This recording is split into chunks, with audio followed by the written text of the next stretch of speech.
She stood in her husband's family kitchen, 8 months pregnant, being ordered to wash dishes while his mother and sister laughed in the living room. Her feet were swollen, her back ached, and her husband, the man who promised to protect her, sat at the table saying absolutely nothing. Every cruel joke, every whispered insult, every moment they handed her a broom or a pot and called her the help with a ring on. He watched it all and kept eating. But what none of them knew, what even Maya herself didn't fully know, was that a certified letter had been sitting unopened in her hospital bag for 3 weeks. A letter that would make every single person in that house regret the day they ever looked down at her. Hello, beautiful family. Before we start, if you believe that real strength shows up when people least expect it, subscribe right now and comment where you're watching from. Let's get into this story. Maya Reyes had always believed that being quiet was the same as being strong. Her mother raised her in a 2-bedroom apartment above a laundromat, teaching her that dignity didn't require an audience, that endurance was its own kind of grace. You don't have to prove yourself to people who have already decided, her mother would say, hemming other people's dresses under a single lamp. Just make sure that when the truth finally arrives, you're standing straight. Maya grew up invisible in the most useful way. She remembered everything, offended no one, and worked twice as hard for half the credit. By the time she was 26, she was managing the administrative operations of a mid-sized hospital network, quietly keeping 3 floors of chaos running while 3 directors with corner offices took the bows. She met Daniel Whitfield at a hospital fundraiser. He was charming the way expensive things are charming, effortlessly, and at great cost to whoever got close enough to trust it. He noticed her across the room, came back twice to talk to her, said she was the only real person in a room full of performances. 6 months later, she was wearing his ring.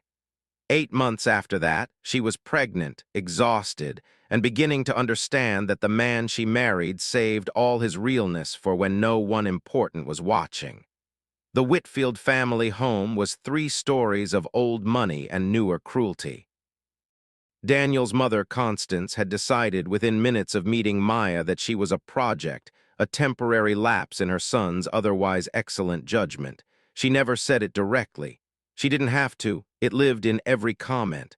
"Oh, you worked at the hospital, in administration, how practical." Pause, smile. Daniel always did have a soft heart for people who needed guidance. His sister, Renata, took it further. She had the particular confidence of someone who had never once been told no, and she aimed it at Maya like a hobby. By the time Maya was 8 months pregnant, she had been excluded from family group chats, uninvited from a birthday dinner while Daniel attended alone, and told twice that she shouldn't get too comfortable in the house because these things don't always work out. Daniel said nothing. Every single time he said nothing. He told Maya she was being sensitive, that his family was just old-fashioned, that she needed to be patient and let them warm up to her. But warmth was not what Constance Whitfield was building toward. Christmas dinner arrived on a Thursday, 22 guests, a table set with silverware that cost more than Maya's first car, and from the moment she walked in, she was handed an apron. Constance directed her to the kitchen with the smooth authority of someone who had rehearsed this. "The caterer called in sick, darling. I knew I could count on you." Her smile was a closed door, so Maya stood, 8 months pregnant, feet aching inside shoes she could barely buckle anymore, stirring, plating, carrying, while Renata and her friends laughed in the next room about a woman who'd married up and brought nothing with her. She heard it clearly. She was meant to. Daniel passed through the kitchen once, saw her standing at the stove, made eye contact, walked to the bar and poured himself a drink. Have you ever been so thoroughly abandoned by someone who promised to love you that you stopped expecting rescue and started planning your own exit? That is the moment something shifts inside a person. Not anger, not grief, something colder and more useful than both. Maya dried her hands on the apron, touched her stomach once, a private conversation between her and the daughter growing inside her. Then she reached into her hospital bag, sitting near the coat rack where she'd left it, and finally opened the letter she'd been too overwhelmed to read. The law firm's name took up 4 lines. The letter took up 2 pages. She read it standing in the hallway, one hand pressed flat against the wall.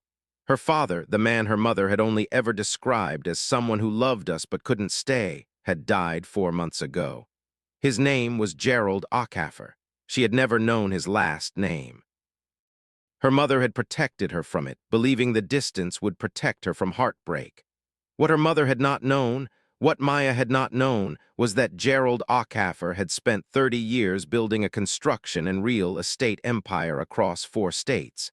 And he had spent the last 5 of those years searching for the daughter he'd lost contact with when he and Maya's mother separated. He had found her eventually, updated his will 11 months before he died. Maya was his sole heir. The estate was valued at just under $200 million. She walked back into the dining room slowly, still wearing the apron, still carrying the letter. The table went quiet when she entered, the way rooms go quiet when something has shifted and no one yet knows what. She set the letter in front of Daniel, said nothing. He read the first paragraph, then the second. Then he put it down and looked at his wife, really looked at her for what felt like the first time in months. The color had left his face entirely. "Maya." His voice came out wrong, too small for the room. Constance reached across and picked up the letter before he could stop her. Read it. Set it down with the careful precision of a woman recalibrating everything she thought she knew. Renata leaned over to look. Her smile, the one she had been wearing all evening, the one that had been aimed at Maya all year, fell completely off her face. 22 guests at that table. 22 witnesses. And Maya stood in her apron, 8 months pregnant, watching every assumption they had built about her dissolve in real time. She didn't raise her voice. That is the part worth remembering. She removed the apron, folded it, set it on the empty chair beside Daniel. "I've spent a year being patient," she said, her voice even and clear. "I've been called gracious when I should have been respected. I've been handed brooms in my own home. I've carried your son's child while your family treated me like staff." She looked at Constance without flinching. "And my husband let it happen because your approval meant more to him than my dignity." She picked up her hospital bag. "The attorneys are expecting my call in the morning. What happens to this family after that depends entirely on the choices made between now and then." She walked to the door. Daniel followed, and for once, finally, too late, perhaps not too late, he didn't stop to look back at his mother before he went after his wife. What happened in the months that followed was not a fairy tale. It was work. Difficult, uncertain, real work. Maya hired attorneys and began learning the scope of what her father had left her. She established a foundation in his name, funding scholarships for children of single mothers in the same city where she'd grown up above a laundromat. She made decisions that affected thousands of people's lives, and she made them carefully, with the same quiet attention to detail that had made her invisible for years and now made her formidable. Daniel had to decide who he was without his mother's architecture around him. It took longer than it should have. But he began. Constance never regained the authority she'd once had over their lives. She was allowed back into them slowly, conditionally, and only after demonstrating, not promising, demonstrating that she understood what she had done. And on a Tuesday in February, Maya's daughter was born. 7 pounds, 4 ounces. Eyes that stayed open and looked around the room like she was already taking notes.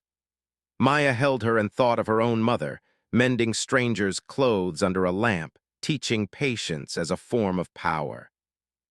She thought of a father she never knew, who spent years searching for her, who left her everything he built.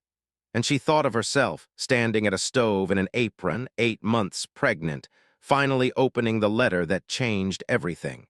Not because the money made her matter, but because she had always mattered. And now she had proof that even the people who forgot it would someday have to reckon with that truth. If this story reminded you that your worth was never up for a vote, subscribe. Share this with someone who needs to hear it today. And comment below, what would you have done when you walked back into that room? She didn't need them to believe in her. She just needed to believe in herself long enough for the truth to arrive. And it always does.